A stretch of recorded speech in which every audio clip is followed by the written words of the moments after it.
I've stayed up many nights sitting in the corner with my back to the wall because I've been afraid that he's going to actually kill me. He's told me that I'm going to kill you. His mood would change for no reason at all, and he'd get mad over nothing and just start throwing things around, or, if the kids happen to be in the way, they'd get thrown around too. It happens in row homes and ranch homes, apartment houses and mansions. It can happen any time of the day. It usually happens between 4 and midnight, when men, overwhelmed by their own frustrations, come home and beat their wives. Your number 55416. Police receive hundreds of calls every day here in the dispatch room from desperate women crying for help because they're being hurt at home by men they care about, men they love, their husbands. Those women who call are only an estimated tenth of the women who are being battered. Some experts believe that as many as 50% of the married women in this country have experienced some kind of mental abuse. He would call me everything from, well, you name it, I was that. And or physical violence from their husbands. We were coming home and he decided he didn't like me talking to someone at the place that we were at, and just started slapping me and just kept on slapping me until I couldn't get up. Many experience and endure years of abuse and never tell. I thought all those years that I was the only one that lived like that. The only one. He would beat me in front of my children. I mean, he didn't care. It was, my children would be in bed, sound asleep, and I would run into their room figuring that he wouldn't come in, and he would beat me right in front of them. They would wake up screaming, crying. What's the worst thing he ever did to you or your kids? The worst thing? I guess dropping my kids on their head. We had cement floors, and he'd pick them up and drop them on their heads. There's times that I'd look around for something to kill my husband. I wanted to kill him because I couldn't stand him hurting my kids, but at the same time I couldn't do anything about it.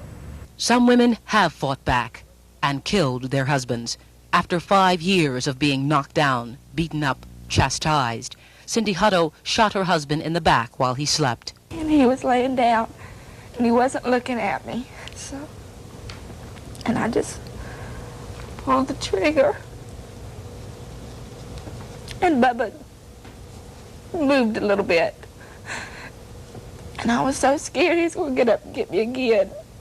So I shot him again. Francine Hughes was abused for 13 years.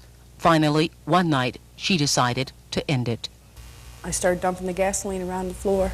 I didn't put any on the bed. It was on the floor. And it was like everything I was doing was so easy. It was like the easiest thing I had ever done in my life. And when I was pouring it, I just kept, there was like an urgency. Do it, do it, do it. Don't back out, just do it over and over and over. And then I backed out of the bedroom, and when I don't know if it was a lighter or matches that I had, but when I struck the flame, and I stuck my hand in, right at that minute I thought, oh my God, what are you doing? But it exploded. Both of those women were acquitted of their crimes. Many others were not. Certainly, more violence against violence is not the solution for women who already feel like prisoners in their own homes.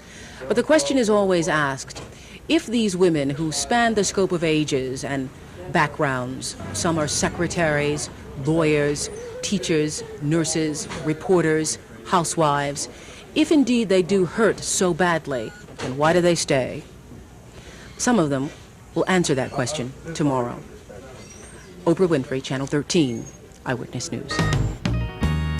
I lost that love before, got mad and closed the door, but you said, child, just once more.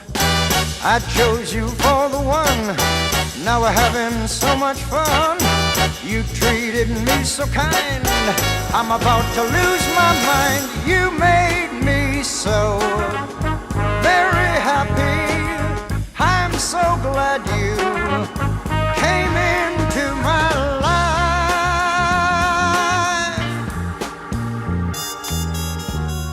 The others were untrue, but when it came to loving you,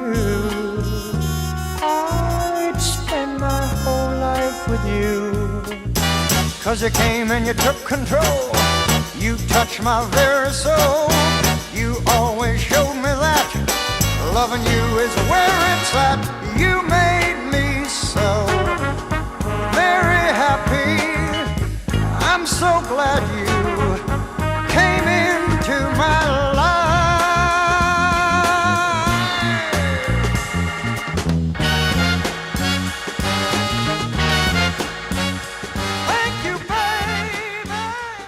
Any woman who has ever felt the pain of being slapped, bruised, battered by her husband can tell you of a living nightmare. The pressure would start in the morning, the screaming, the yelling, the get up and do this and do that.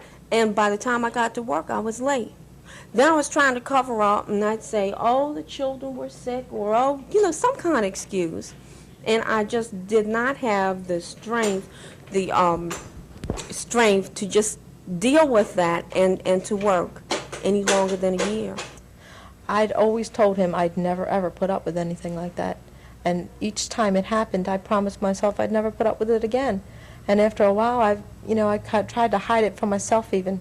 I tried to tell myself that it really wasn't happening and it really wasn't as bad because I was too scared to do anything about it. Scared to leave, scared to stay. That fear was expressed over and over from women who had the courage to speak to us on camera. I didn't know what I would do with 2 small children. Where would I go? How would I support myself and my children? What would people think? From those you will not see who spoke to us in secret because they are still scared. Is there something psychologically wrong with these women that makes them stay? I don't think so. I think it's the hope that women have that this marriage will last, and a woman is willing to do all kinds of things to make it last. So these women are not sick? I don't think so, no. We do know from psychologists and from the women themselves that they have very little self-esteem. They've been told or made to feel ugly, stupid, worthless, helpless, so many times they know no other truth. Many believe they cannot do any better. Because we really deep down love them, and sometimes it's that we're afraid to, scared to death to do anything about it. When your husband was... We keep thinking it's going to change, it's going to get better. It can't get worse. Sometimes it seems so bad that it's impossible to get any worse, and that it has to get better. Violent situations rarely get better until someone wins, loses, or walks away. Walking away often takes more courage, more strength of character than staying with the fight. All these women you've seen today did find that strength. You'll find out how tomorrow. Oprah Winfrey, Channel 13, Eyewitness News. Good. Children, even those with the happiest faces, see and know so much hurt in a home where there is battering. It is a most difficult task for a mother to explain why Daddy hurts her. Would your children ever ask Mommy why? They did at first, and I just told them that I was going to do something about it someday. And I didn't even believe it myself until I got in this self-help program, which gave me enough courage to do something about it. Cass told us she lied to herself. Many battered women do. They deny the abuse, cover the scars, pretend it really doesn't happen, and try to think of happier times. But when it comes to the children, they cannot lie. The children see it. They hear it, the crying in the night. The children know. It just got to a point where I felt like I can't take it. My children don't need this. I don't need this. They shouldn't be exposed to it. How's my son going to feel if he lives with this all his life just like his father did? Is he going to do the same thing? Is the pattern going to repeat itself? For 2 years, Sherry was beaten in front of her children, her nose broken in her own parents' home. Cass was slapped down, but kept getting up for 6 years. Irene took it even longer. For her, the shoving, the cursing, the screaming, "You're so stupid you can't do anything right," lasted 11 years. Too many years before they all realized their children were more important. They were more important than a broken promise to love, honor, and cherish. See, it's an image thing. My name is Mrs. So-and-so, and I'm married to Mr. So-and-so, and I live in this house, and I live in this neighborhood, and my children live here, and all that's good. I'm not saying it's bad, but once you develop to the point of, if you don't have a roof over your head, that you're still a worthwhile human being simply because you are, period. And that, you know, if your husband is a terrible character, that you're still okay. And then if you've been beaten, you've been hit, and you've been abused, and you've been kicked, and you've been called stupid, and your friends think there's something wrong with you because you don't have a man that knows how to treat you, that you're still okay. That your being okay is inside of you. And it doesn't matter how much money you make or how many degrees that you have, but the first thing is that you have to know that you're somebody. Once you know that, 9 times out of 10, you aren't going to be abused, because the first thing you're going to do when it starts is you're going to, you know, expose it. So you have to know you're okay, and you have to have a sense of depth that goes beyond images, because you get into this nice little image, and it's like being in a bubble, and you don't want to break it. Once you do decide to break that bubble, where do you go? Who do you turn to? We'll have some answers tomorrow. Oprah Winfrey, Channel 13, Eyewitness News. I had enough. That's it. And I knew that it was not going to change. It was not going to get better. It was like, now I had to do something about this. And I made a plan. I tried to put money away, and it didn't happen. Finally, I left because I knew that he was going to kill me. Whether a woman leaves because she's fed up with the abuse, or in Carol's case, just too afraid to take it anymore, taking those first steps to alleviate violence in the home is one of the most difficult decisions a battered woman will ever have to make. Until recently, she had only a few choices: to press criminal charges against her husband, or to leave, get a divorce. Now the laws have changed. In July of 1980, the Maryland legislature enacted a law which allowed her immediate protection. It allowed her to put him out of the house so that she could be alone and protected and live in a safe environment for 15 days. Only for 15 days, though. Right now it's limited to 15 days, yes. Initially it's just 5 days, and then both parties go back in front of the judge after 5 days, and the judge can decide to extend it for an additional 10 days. Does it help? I think it helps in that it gives the woman a safe environment for a short period of time. It allows her to reevaluate what's going on in her situation. And what does it do for the man? Often it's the first time that the woman has brought any kind of external authority into their marriage. Lots of times the man really doesn't think he's doing anything wrong. He doesn't think he's doing something against the law. And this is just a tool for her to use against him, to tell him that she doesn't want to put up with it any longer, and that his behavior is not allowed by society. It isn't condoned. Having your husband leave, or leaving him for even 2 weeks, can sometimes bring about a meaningful turnaround in some relationships. This is the Family Crisis Center, located in Dundalk. It is a place to come to escape the hurt at home. It is the only center of its kind in Baltimore County that provides food and shelter for battered women and their children. While they're here, you know, we can help them to deal with that situation and possibly understand some about what has been happening with them. They are provided with a safe place while they're here to stay. That in itself makes it a better place. To stay here and at the House of Ruth in Baltimore, which provides the same service, a woman pays according to what she has, so even a person with no money is not cast out. The problem is there just aren't enough shelters for all the women who need them. But the women we've spoken to who have had to make the Crisis Center and the House of Ruth home can tell you shelters for the battered are lifesavers. Before I came to the House of Ruth, I remember I would go somewhere to like a shower, and I'd say to myself, now I have to act normal. I have to act normal. Because I would see these other women's husbands, you know, they would say, are you ready? And they'd wait for them. And I'd say, now I have to act like everybody else. It was like, I couldn't act like I was conscious, even though I'd exposed, but I still carried this burden with me that I couldn't act like I was battered. I couldn't look like I was battered. I couldn't function like I was battered, see. But once I got here, I could be at whatever point I was at. So that was the next step to reality. That it's all right if you don't look too good. We understand, you know, what's been happening. No one can really understand the problem of battered women without an attempt to try to understand the men that batter them. Tomorrow, we will meet one of those men. Oprah Winfrey, Channel 13, Eyewitness News.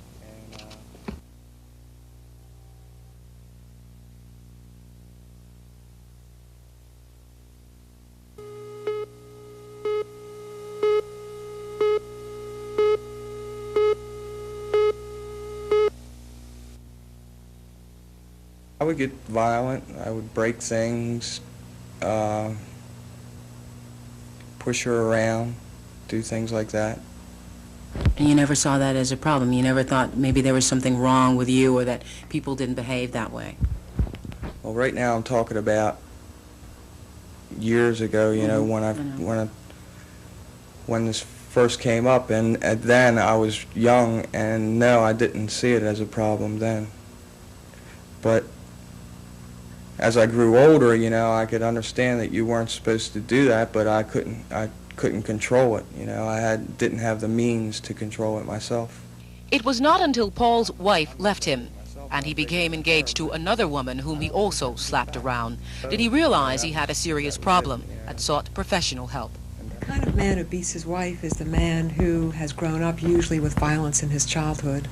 He's usually seen his father beat his mother, or he's been beaten as a child. And he's learned that the way to vent his frustration, the way that he handles his anger and his hurt, is to hit. When I get brought to that point where I lose my temper, it's like a blank to me. And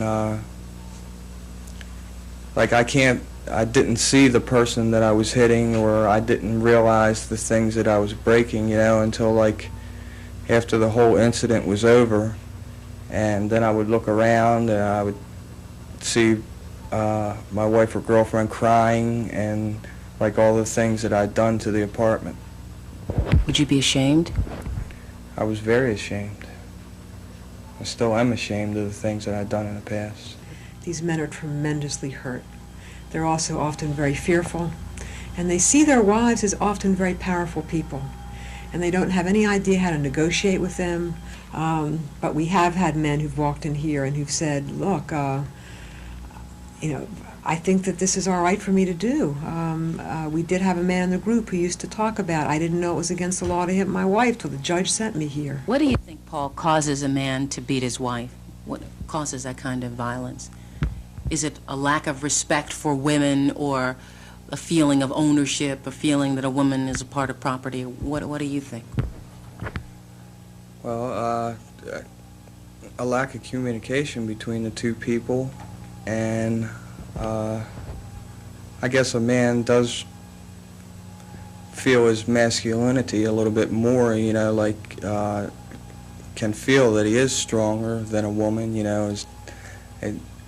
I have no fear of women, you know, or I can't see where any man would be afraid. And when you're in an argument and your temper gets aroused, it just becomes very easy to get physical. Paul says physical outbursts never occurred often in his home, but he says he became a new man after 11 months of counseling with Fran and Andre. What a man wants is the same thing I want: love, respect, etc., out of a love relationship with a woman. My approach is, how can you get what you want? How can you get the love and respect that you want from your wife without battering? It is not an easy task, changing old habits, learning that a marriage license is not a license to abuse, to batter. But until husbands and their wives realize that home is not a place for hurting, the mothers, sisters, aunts, cousins of us all, the family of battered women will continue to grow. Any woman that is getting battered on a regular basis, I feel that it's just as much her fault as it is her mate's fault, because she should seek help or get away from the man that's creating the problem, you know, because it is a big problem that has to be solved by the two people together.